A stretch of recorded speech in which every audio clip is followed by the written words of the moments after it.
So I actually never really got into creepypastas that much. I wasn't really allowed to have any internet access at all until I moved out of my parents' house. Like, of course I was allowed on the internet. They really can't stop me. And when I started to be homeschooled, like in high school, my grandpa actually gifted me like the most basic bitch laptop there is in order for me to be able to do online schooling. That being said, my parents being super religious obviously had like restrictions on the internet. They even turned my older sister's internet off for months, so she had to like specially request to be able to do her classes. But just because I wasn't allowed to use the internet doesn't mean I didn't. Like, let's be real, you can tell a kid don't go online as much as you want. That doesn't mean they're gonna listen to you. Especially me, who like already wasn't happy with the situation I was in and did not trust or listen to my parents. That being said, I still never really went and like sought out creepypastas. First of all, I didn't know they existed. Again, I really didn't go on the internet besides like YouTube and Tumblr. I did a lot of Tumblr, but I mostly stayed on like fanfiction Tumblr. I spent so many hours just designing my blog.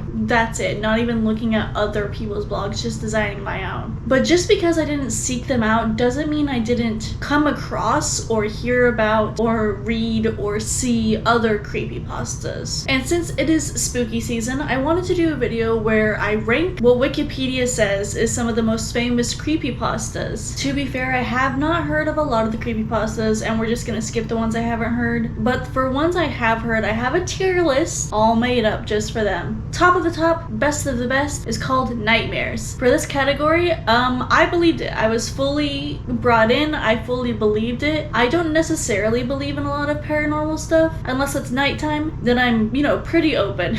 A lot of the ones in this category are going to be ones that I probably heard about when I didn't know any better. I didn't realize people could just lie on the internet. And something else you have to remember about kids that were raised religious is a lot of religion, at least from my perspective, seems to be so heavily steeped in supernaturalism itself that when you're telling a supernatural story, I feel like kids who were raised religious are more predisposed to believe it because they're already being asked to believe in like some wild shit. So nightmare category means I fully believed it. I don't now, but yeah, I don't believe any of these now, but when I heard it originally, I fully fucking believed it. Second on the list, we have I Was Spooked. I didn't like believe it was happening, but it was definitely a spooky story that gave me like some chills down my spine. In the exact middle, we have something I like laughed at or found kind of funny. Like, I definitely didn't believe it, I definitely didn't take it seriously, and it also didn't scare me. The only thing I can think of worse than laughing at a creepypasta would be ignoring. So if I saw it, completely ignored it, didn't even care about it, apathy to me is worse than finding it humorous. And then at the very last category that I added at the bottom, it's called Not a Creepypasta ? There were a few on the Wikipedia as well as like a few that I just kind of remembered off the top of my head that might not really count as creepypastas, but they were either in the Wikipedia article or I wanted to talk about them. But with that out of the way, let's go ahead and get started on our tier list. The first one on our list is the Rake. Now, I'm pretty sure the Rake is actually technically like a collection of stories. I'm sure there's like one original, and then afterwards there was like a bunch of different stories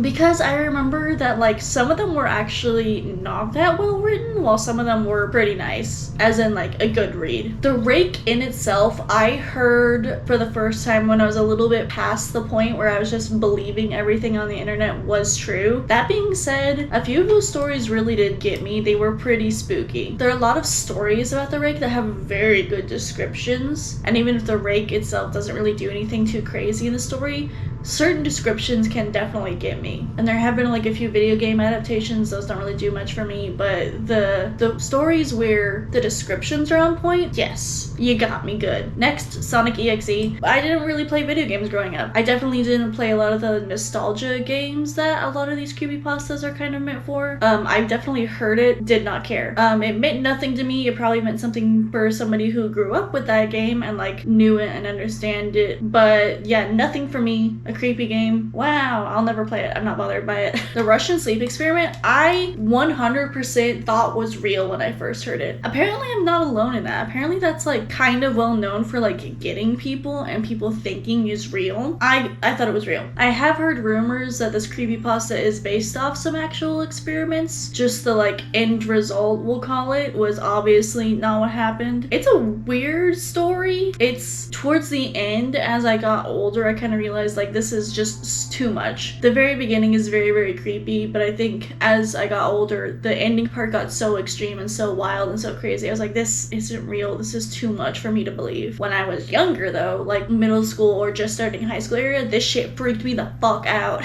I will not lie. 100% thought it was real. Yeah, it was really weird. I think it was also compounded by the fact that like we were learning about the Cold War in the middle of me hearing about the story. Like that's what we were learning about in school. It freaked me out. I'm not gonna lie. Okay, next we have Smile Dog.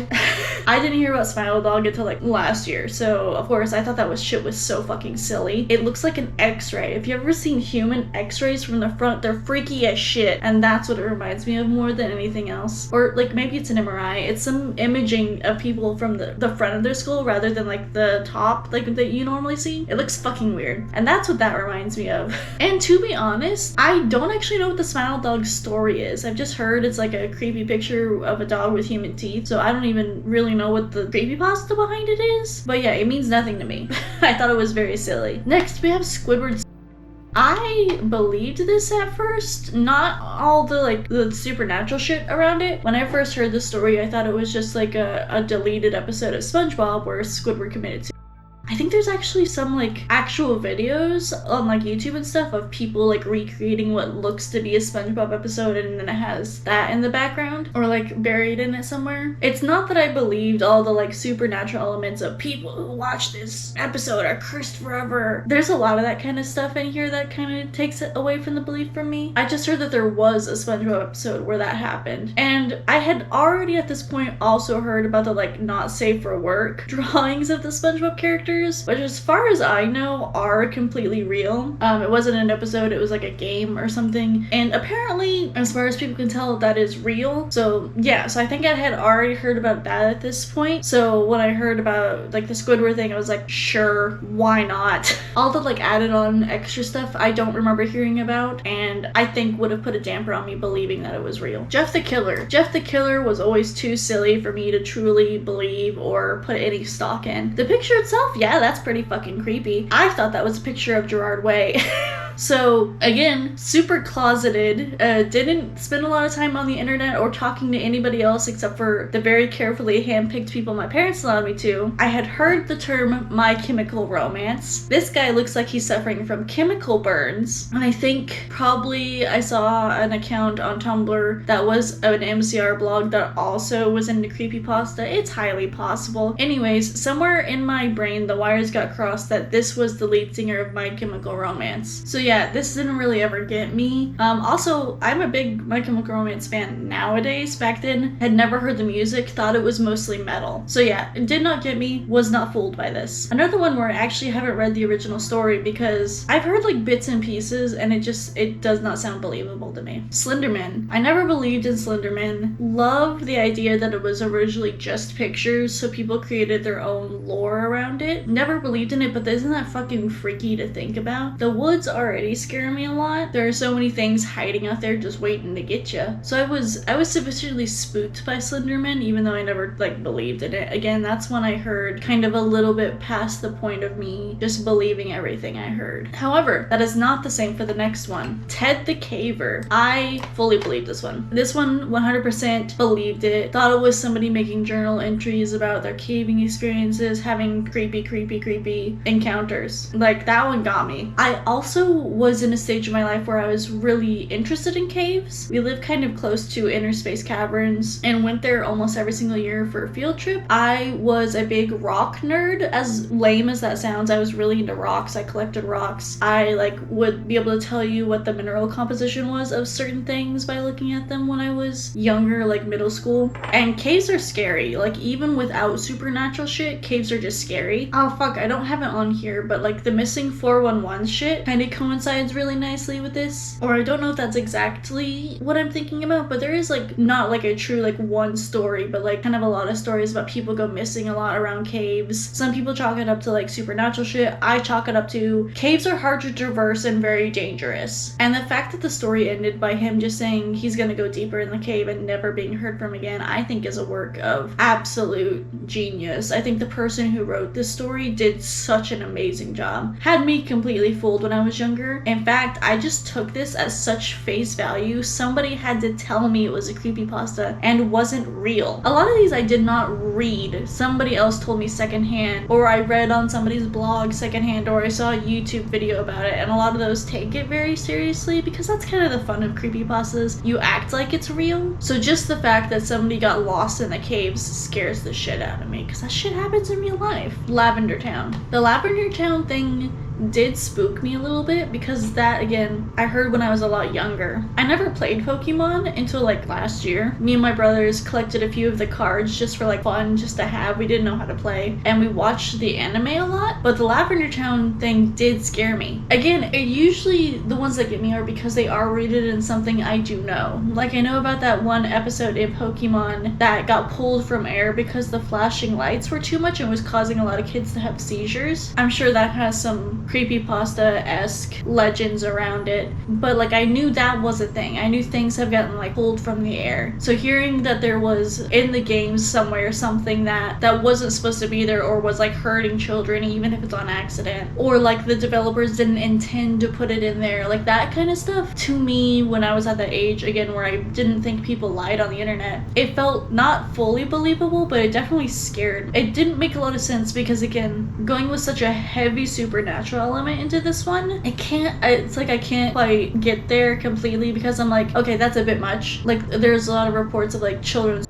and that kind of stuff. That's like, okay, that's too far. However, I think one of the points in this creepypasta was something about there was a noise that only children could hear or something like that, and that is true. There are like certain levels that only kids can hear, and there are actually some noises that I can still hear that I don't think I'm supposed to be able to. When we were in Japan, we went to a like really big shopping mall, like a big tourist destination, and at every entrance they had like a either rodent or like a bird deterrent at the like entrance because they were just open, there was no doors, and it's basically just like a high-pitched noise that's supposed to like deter rodents and stuff, and it worked on me. I'll tell you what, that shit was horrible for me to hear. I was legitimately like almost in tears and like trying to get as far away from the door as I could, like as soon as we were in there. Did not bother anyone else I was with. Like there was one person I was with and she was kind of like, oh, that hurts my ears, but I was like almost in tears. I was like, oh my god, this is like so upsetting for me to hear. Go for Been Drowned. I don't care about Legend of Zelda. I've never played a Legend of Zelda game. I think the joke that Zelda is Link is a very funny joke still to this day. Yeah, so that meant nothing to me. I did try and read it. I tried to get into creepypastas and I was like, what's the most famous creepypasta? And this one came up, so I was like, okay, so this one makes sense to start with. I was so bored. It took so long to get started that I just never finished it. I never got to the creepy part because he picks it up from like a yard sale or something, and the title itself gives away the like ending and the twist, so I was like, oh, this isn't gonna be particularly fun for me to read. Although I did like The Invisible Man, and that's the same way, the title gives away the twist. But yeah, Been Drowned, literally could not care less, so much so that I stopped reading the story even though I had the opportunity and the will to do it. Herobrine, same thing. I don't care about Minecraft. I think it's a cute and fun game, and I love management games, so there's a good chance I would get into it if I ever started, but as of now, means nothing to me. Now, let's talk about Momo. The Momo game, or Call Momo, or whichever one it is mostly centered around a very specific picture. And as you can see, I did not pick that picture. And while I never believed it, I never believed in the game, I never believed in the Call Momo thing, the picture fucking freaks me out. I know it's not real, I know it's edited. My logical part of my brain says, this isn't real, fucking relax. However, the rest of me is like, that shit's fucking terrifying. I don't know if it's like just inherent in me that I'm afraid of these things. So even though I can logic my way out of something, I'm still afraid of it. So something like an info hazard, if you don't know what that is, that's like the concept of knowing about something makes the thing happen to you. So like, oh, looking at this picture means you're gonna die in 7 days. That, you've already seen the picture, you're already gonna die in 7 days. An info hazard is like that kind of thing. Knowing about it and being like knowledgeable of a thing makes a bad thing happen to you. Slenderman is actually a version of this, I think, because like knowing about Slenderman and seeing Slenderman is kind of like the telltale signs you're gonna die. Info hazard shit a lot of times does like get to me. I know it's not real. Like I know this logically in my brain, but there are some times where it'll get me really, really good. Like a few like internet pictures, looking at this will curse you forever.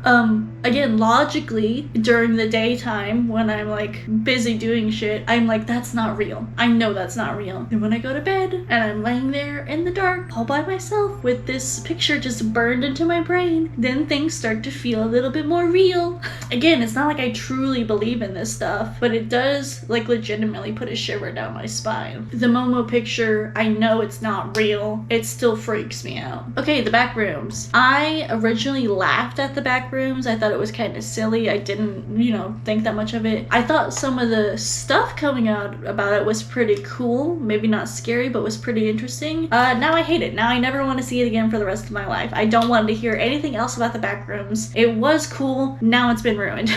I hate that they added monsters to it. I liked it better when it was just a creepy liminal space. There might have been like a monster or something in the original. I don't know. I liked it when it was a weird, creepy liminal space. There was one thing I read where somebody like came across like a hotel room and couldn't get there or something like that, or like a hotel facade that I couldn't get to. That kind of stuff is interesting to me. Adding a big scary monster really isn't that interesting to me, and hearing about it every fucking day, every time I go on the internet, also really makes it not very interesting at all to me anymore. I understand why it got so popular and why so many people started using it. It's literally a blank canvas, but it's also instantly recognizable and gets you a lot of cred immediately. There were some really good projects about it. Most of them were kind of meh, and now it's ruined, for me at least. Sirenhead, I'm gonna go ahead and put in not a creepypasta. I don't know if there's ever been a true like written out creepypasta based on this.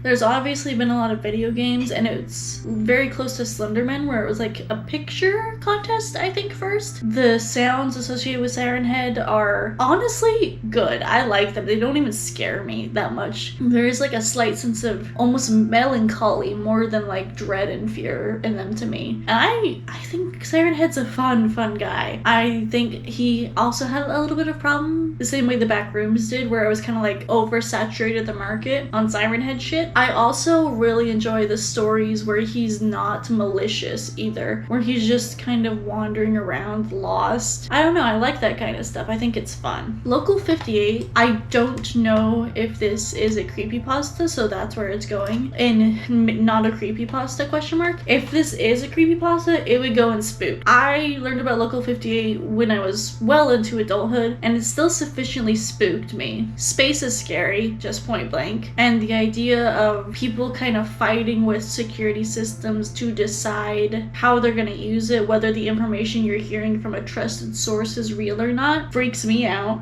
Local 58 was also around the same time I was looking at like the Walton Files and the Mandela Catalog. I don't know if Mandela Catalog counts in any of this, so I didn't include it, but so I was already kind of like in that headspace of like, ooh, spooky. So yeah, I was sufficiently spooked by Local 58. Not quite nightmare territory, but I was definitely like, ooh. Petscop. Not a creepypasta question mark, because I think it's solely on YouTube as far as I'm aware, and I don't know if that technically fits the like rules for creepypasta. Petscop never scared me. I found it very interesting and fun to try and figure out the lore. I never found it scary though. I also just really like the idea of an AI becoming sentient. That was a theme explored in Petscop, as well as somebody using kind of a let's play in order to tell a scary story. I think that's very creative storytelling, and I really appreciate Petscop for what it was like, what the goal was. It never scared me, but it did have some very interesting like ARG almost like features to it. A lot of puzzles that needed solving. The story itself didn't scare me too bad again, but yeah, I just had a fun time with that story. The Stairs in the Woods, or I think it's like officially called The Confessions of a Park Ranger, or I Found a Set of Stairs in the Woods. I can't quite remember exactly what this is called, but it's basically a lot of like Q&As and like stories from somebody who worked in parks and services and all the weird shit they saw. The Stairs in the Woods I think is the most famous because a lot of people jumped onto that because that's like anybody can find a set of stairs in the woods. You don't have to be a park ranger to do that. And to be fair, the Stairs in the Woods specifically, I never believed. That means nothing to me. I don't believe that you're gonna enter a fairy dimension by going up a set of stairs you found in the woods. I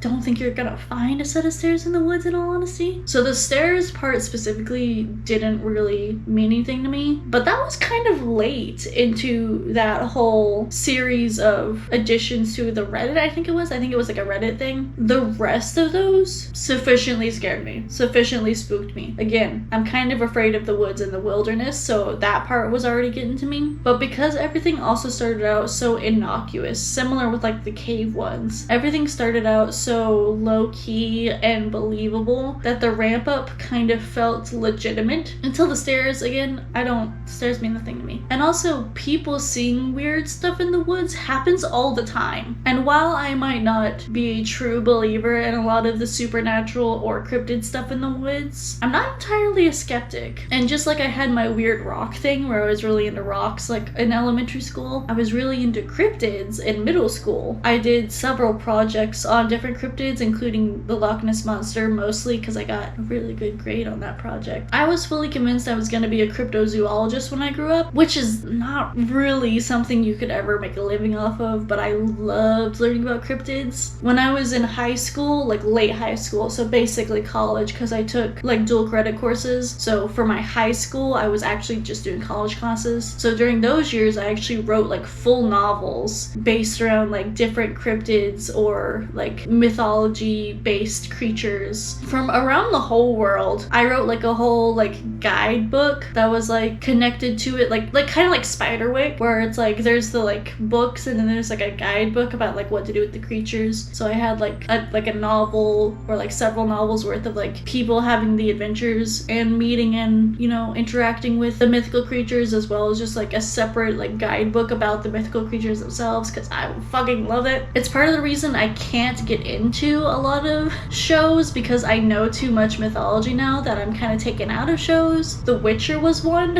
I saw a few episodes of that and I knew a few of the creatures they were referencing and I was like, I don't know about this, it doesn't feel quite right. Same thing with Supernatural. They had a few episodes that were like really good, really staying true to mythology, and some of them where I was like, what the fuck are you talking about? But yeah, so the Stairs in the Woods, it got me. I believed it was a ranger just straight up telling about the horrible and random and scary shit that goes on in the woods. The last one we're gonna do is the elevator game. I thought the elevator game was very funny. Again, this one comes down to just being a little bit too ridiculous for me to fully get on board with. The idea of going into another dimension is cool and a fun story, but then there's all of this, you'll never fully know if you're back and you have to do all of these steps. It's too much.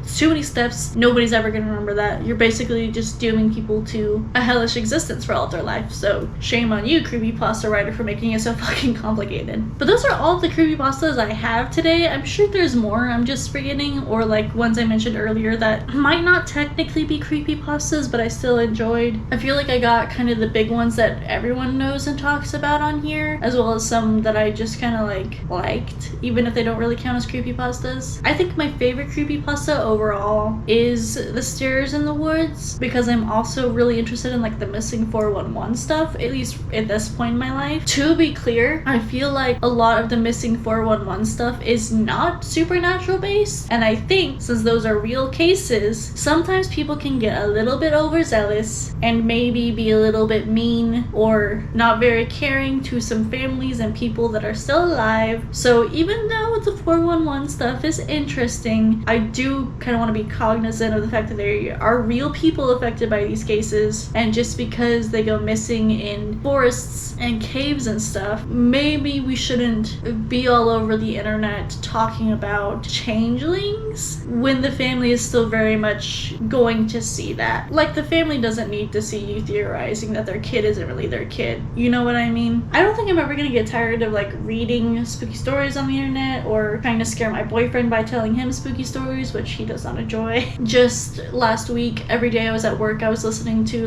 like hour-long videos about like spooky stories, missing cases, or like sightings in the woods. Like that kind of stuff is really interesting to me and really fun. And there are times where I take it too far and then can't sleep at night, but you know, that's on me. But that's gonna be it from me in this video. Just having a good old spooky time talking about some of the stories I've heard or read or seen on the YouTube ones. Again, a lot of creepypastas honestly just don't speak to me, but the ones they get me good. That's gonna be all from me in this video. I hope you all are having a wonderful spooky season, and I will see you all in the next one. Bye.